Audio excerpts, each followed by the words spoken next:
Do you see KJ's question? No, I hadn't There's covered. talk about electric cars being enforced. Would this be possibly included with the Green New Deal? Yeah, most programs in some states have adopted it. They have a date by which no more internal combustion engines will be sold in the state.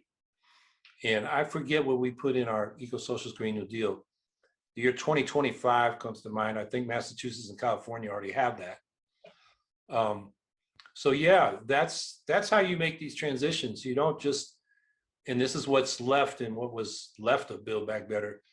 There'd be some public subsidies for charging stations, and then some rebates for consumers to buy electric vehicles, but no date by which no more internal combustion engines could be sold.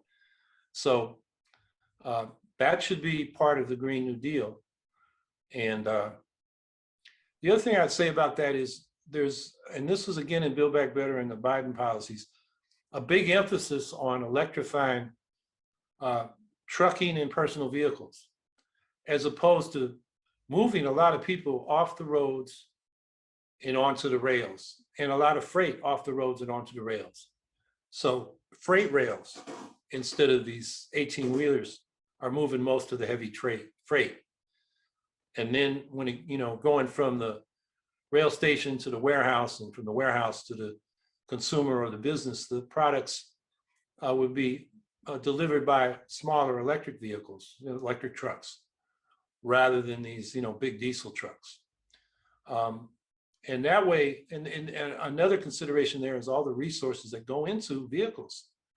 They're very electronic. That's where you get into the shortages or the difficulties of getting rare earth minerals, like cobalt and what's some of the others?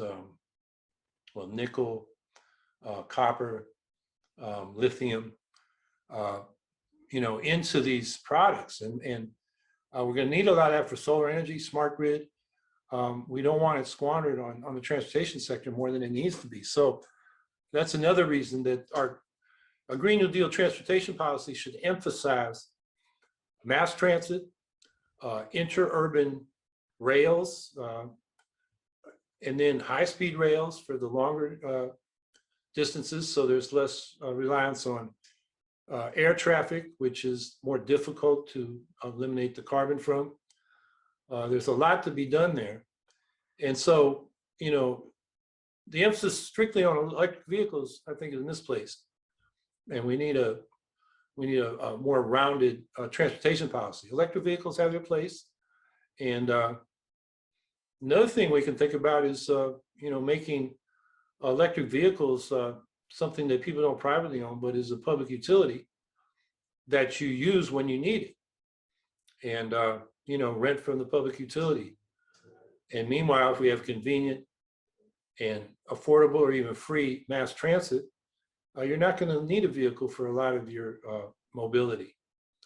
So it's a whole nother area where the Greens, that's why we need to be in these elections, in office, in the movements, making these points.